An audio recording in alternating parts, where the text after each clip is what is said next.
ओम शांति। 14 अक्टूबर 2023। ईश्वरीय ज्ञान आज की मुरली। मीठे बच्चे, आज्ञाकारी बनो। बाप की पहली आज्ञा है, अपने को आत्मा समझ बाप को याद करो। प्रश्न: आत्मा रूपी बर्तन अशुद्ध क्यों हुआ है? उसको शुद्ध बनाने का साधन क्या है?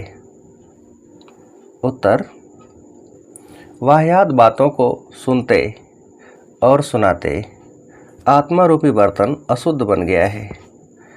इसको शुद्ध बनाने के लिए बाप का फरमान है, hear no evil, see no evil.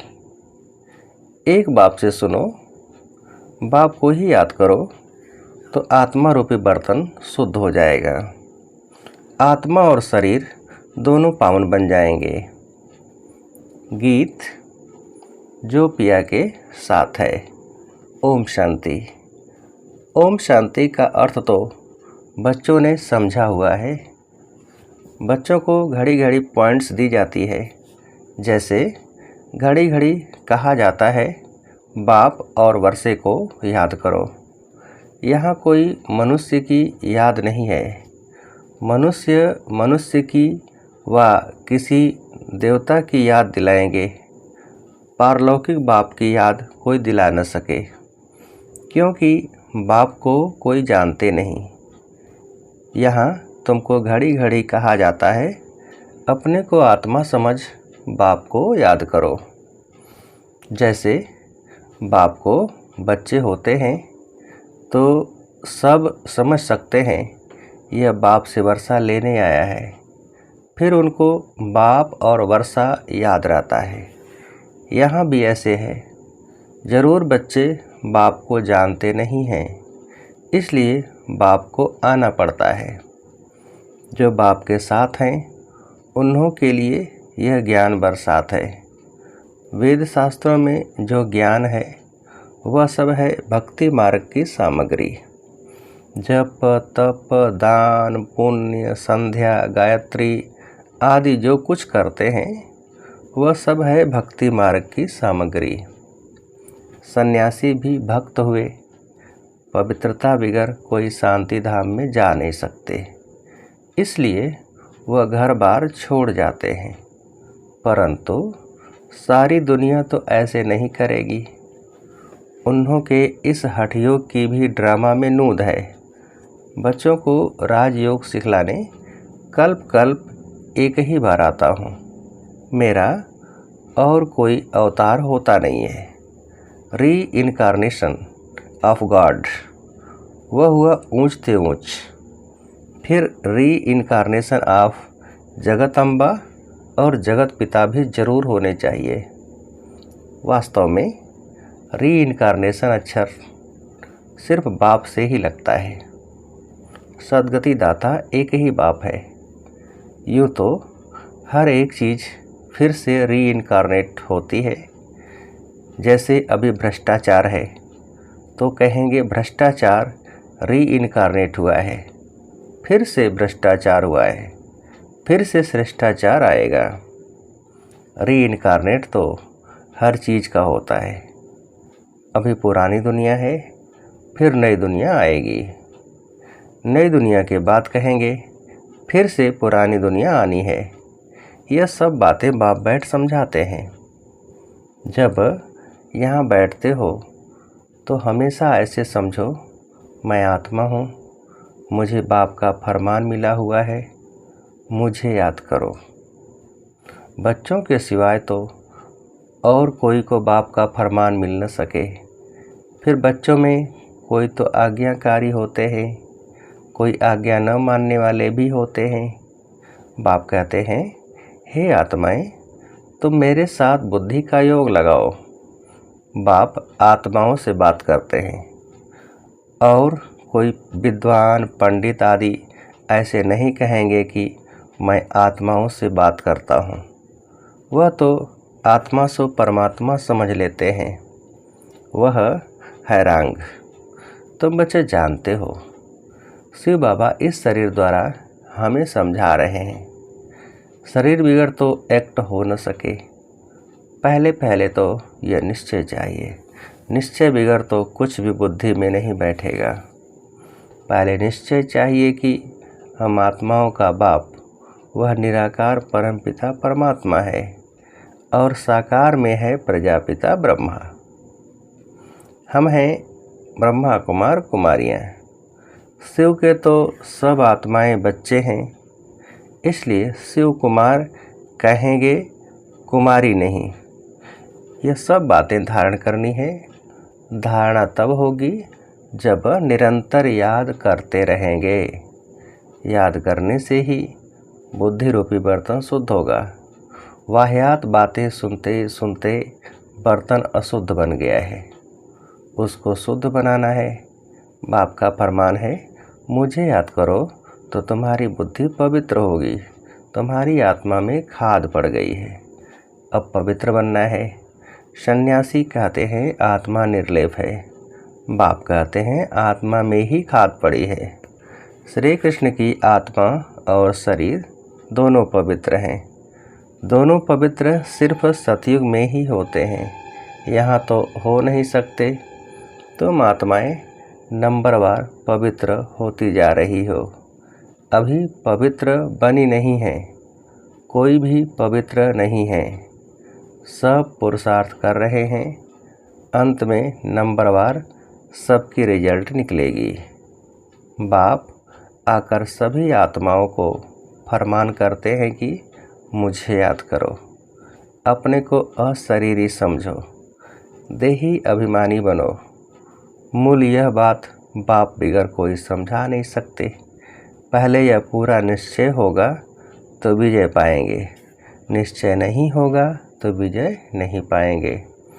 निश्चय बुद्धि विजयंती, संशय बुद्धि विनश्यंती। गीता में कोई कोई अक्षर बहुत अच्छे हैं, इसको कहा जाता है आटे में नमक। बाप कहते हैं, मैं तुमको सभी वेदों शास्त्रों का सार समझाता हूँ कि इनमें क्या क्या है। यह सब हैं भक्ति मार्ग के रास्ते, इनकी भी ड्रामा में नोद है। यह प्रश्न नहीं उठ सकता कि यह भक्ति मार्ग क्यों बनाया हुआ है। यह तो अनादि बना बनाया ड्रामा है। तुमने भी इस ड्रामा में बाप से स्वर्ग के मालिक बनने का वर्षा अनेक बार लिया है और लेते रहेंगे। कभी अंत नहीं हो सकता। यह चक्र अनादि फिरता ही रहता है। तुम बच्चे अभी दुख धाम में हो, फिर शांति धाम में जाएंगे, शांति धाम से सुख धाम में जाएंगे, फिर दुख धाम में आएंगे। यह अनादि चक्र चलता ही रहता है। सुख धाम से दुख धाम आने में तुम बच्चों को 5000 वर्ष लगते हैं, जिसमें तुम 84 जन्म लेते हो। सिर्फ तुम बच्चे ही 84 जन्म लेते हो, सब नहीं ले सकते। यह बेहद का बाप तुमको डायरेक्ट समझा रहे हैं। और फिर बच्चे फिर मुरली सुनेंगे, वह पढ़ेंगे या टेप सुनेंगे। टेप भी सब नहीं सुन सकते। तो पहले पहले तुम बच्चों को उठते बैठते इस याद में रहना है। मनुष्य तो माला फेरते राम राम जपते हैं, रुद्राक्ष की माला कहते हैं ना। अब रुद्र तो है भगवान, फिर इस माला में मेरुदाना इकट्ठा है। वह तो विष्णु के युगल स्वरूप हैं। वह कौन है? यह माता पिता, जो फिर विष्णु के 2 रूप लक्ष्मी नारायण बनते हैं, इसलिए इनको मेरु कहा जाता है। फूल है शिव बाबा, फिर मेरु यह मम्मा बाबा, जिनको माता पिता कहते हो। विष्णु को माता पिता नहीं कह सकेंगे, लक्ष्मी नारायण को माता पिता तो उनके बच्चे ही कहेंगे। आजकल तो सबके आगे जाकर कहते हैं त्वमेव माताश्च पिता। बस कोई एक ने महिमा की तो उनके पीछे फॉलो करने लग पड़ते। यह है ही अनराइटियस दुनिया। कलयुग को कहा जाता है अनराइटियस, सतयुग को कहा जाता है राइटियस। वहाँ आत्मा और शरीर दोनों पवित्र होते हैं। सतयुग में श्री कृष्ण गोरा है, फिर अंतिम जन्म में उनकी आत्मा सांवरी बनी है। यह ब्रह्मा सरस्वती इस समय सांवरे हैं ना। आत्मा काली बन गई है तो उनका जेवर भी काला बन गया है। सोने में ही खाद पड़ती है, उससे जेवर भी जो बनता है वह खाद वाला। सतयुग में जब देवी देवताओं की गवर्नमेंट है तो यह झूठ यानी खाद होती नहीं, वहाँ तो सोने के महल बनते हैं। भारत सोने की चिड़िया था, अभी तो मुलम्मा है। ऐसे भारत को फिर से स्वर्ग बाप ही बना सकते हैं। बाप समझाते हैं, श्रीमद् भगवान वाच है ना, श्री कृष्ण तो दैवी गुणों वाला है, 2 भुजा 2 टांग वाला है। चित्रों में तो कहाँ नारायण को, कहाँ लक्ष्मी को 4 भुजाएं दी हैं। समझते कुछ भी नहीं।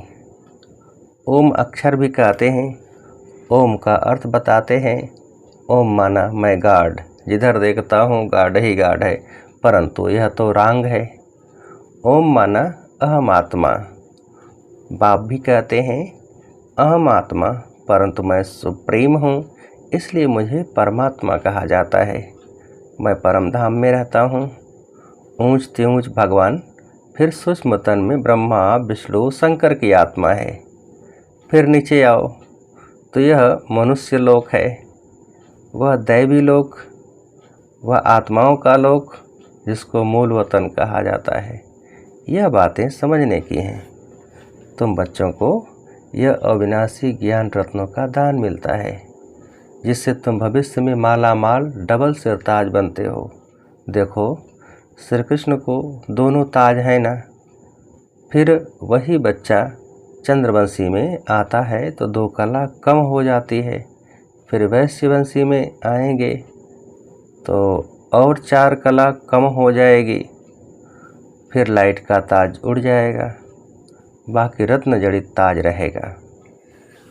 फिर जो अच्छा दान पुण्य करते हैं उनको एक जन्म के लिए अच्छी राजाई मिलती है। फिर दूसरे जन्म में भी अच्छा दान पुण्य किया तो फिर भी राजाई मिल सकती है। यहाँ तो तुम 21 जन्मों के लिए राजाई पा सकते हो। मेहनत करनी पड़ती है। तो बाप अपना परिचय देते हैं, कहते हैं आई एम सुप्रीम सोल, इसलिए उनको परम पिता परमात्मा अर्थात परमात्मा कहा जाता है। तुम बच्चे उस सुप्रीम को याद करते हो। तुम हो शालिग्राम, वह है शिव। शिव का बड़ा लिंग और शालिग्राम मिट्टी के बनाते हैं। यह कौन सी आत्माओं का यादगार बनाते हैं, यह भी कोई नहीं जानते। तुम शिव बाबा के बच्चे भारत को स्वर्ग बनाते हो, इसलिए तुम्हारी पूजा होती है। फिर तुम देवता बनते हो, तब भी तुम्हारी पूजा होती है। शिव बाबा के साथ तुम इतनी सर्विस करते हो, इसलिए शालिग्रामों की भी पूजा होती है। जो उत्तम से उत्तम कर्तव्य करते हैं उन्हों की पूजा होती है, और कलयुग में जो अच्छा काम करते हैं उन्हों का यादगार बनाते हैं। कल्प कल्प बाप तुम बच्चों को सारे सृष्टि चक्र का राज समझाते हैं, अर्थात तुमको सुदर्शन चक्रधारी बनाते हैं। सुदर्शन चक्र विष्णु को नहीं हो सकता, वह तो देवता बन गया। यह ज्ञान सारा तुमको है। फिर लक्ष्मी नारायण बनेंगे तो यह ज्ञान नहीं रहेगा, वहाँ तो सब सदगति में है। तुम बच्चे यह ज्ञान अभी ही सुनते हो, फिर राजाई पा लेते हो।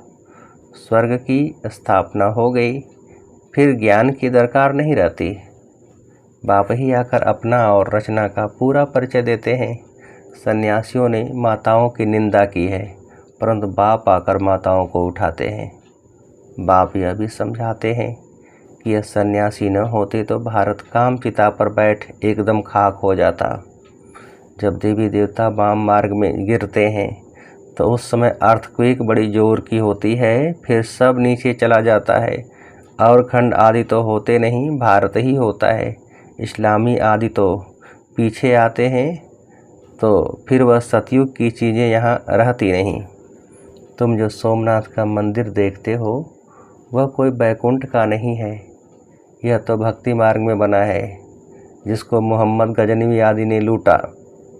बाकी देवताओं के महल आदि सब अर्थक्वेक में गायब हो जाते हैं। ऐसे नहीं कि महल नीचे गए हैं वही फिर ऊपर आ जाएंगे, नहीं, वह तो अंदर ही टूट फूट सड़ जाते हैं। फिर उसी समय खोदते हैं तो कुछ न कुछ मिलता है। अभी तो कुछ भी नहीं मिलता है। शास्त्रों में कोई यह बातें नहीं हैं। सद्गति दाता है ही एक बाप। पहले तो यह निश्चय चाहिए, निश्चय में ही माया विघ्न डालती है। कहते हैं भगवान कैसे आएगा? अरे शिव जयंती है तो ज़रूर आए होंगे। बाप ने समझाया है, मैं बेहद के दिन और बेहद की रात के संगम पर आता हूँ। यह कोई नहीं जानते कि किस समय आता हूँ। तुम बच्चे जानते हो, बाप ने ही यह नॉलेज दी है और दिव्य दृष्टि से यह चित्र आदि बनवाए हैं। गीता में भी कल्प वृक्ष का कुछ वर्णन है। बच्चों को कहते हैं, हम तुम अभी हैं, कल पहले भी थे और फिर कल्प कल्प मिलते रहेंगे। मैं कल्प कल्प तुमको यह ज्ञान दूंगा तो चक्र भी सिद्ध होता है, परंतु तुम्हारे सिवाय कोई समझ न सके। यह सारे सृष्टि का चक्र का चित्र है, जरूर कोई ने बनवाया है। बाप भी इस पर, बच्चे भी इस पर समझाते हैं। अच्छा, मीठे मीठे से खिलते बच्चों प्रति माता पिता बाप दादा का याद प्यार और गुड मॉर्निंग। रूहानी बाप की रूहानी बच्चों को नमस्ते। हम रूहानी बच्चों की रूहानी बाप को नमस्ते। धारणा के लिए मुख्य सार। फर्स्ट पॉइंट, हर बात में विजय का आधार निश्चय है, इसलिए निश्चय बुद्धि जरूर बनना है। सद्गति दाता बाप में कभी संशय नहीं उठाना है। सेकेंड पॉइंट, बुद्धि को पवित्र व शुद्ध बनाने के लिए अशरीरी बनने का अभ्यास करना है। वाह्यात यानी कि व्यर्थ बातें न सुननी है न सुनानी है। वरदान, बेहद के स्मृति स्वरूप द्वारा हद की बातों को समाप्त करने वाले अनुभवी मूर्त भव। विस्तार, आप श्रेष्ठ आत्माएं डायरेक्ट बीज और मुख्य 2 पत्ते त्रिमूर्ति के साथ समीप संबंध वाले तना हो। इसी ऊंची स्टेज पर स्थित रहो। बेहद के स्मृति स्वरूप बनो तो हद की व्यर्थ बातें समाप्त हो जाएंगी। अपने बेहद के बुजुर्गपन में आओ तो सदा सर्व अनुभवी मूर्त हो जाएंगे। जो बेहद के पूर्वजपन का ऑक्यूपेशन है उसको सदा स्मृति में रखो। आप पूर्वजों का काम है अमर ज्योति बन अंधकार में भटकती हुई आत्माओं को ठिकाने पर लगाना। स्लोगन, किसी भी बात में मूझने के बजाय मौज का अनुभव करना ही मस्त योगी बनना है। किसी भी बात में मूझने के बजाय मौज का अनुभव करना ही मस्त योगी बनना है। अच्छा, ओम शांति।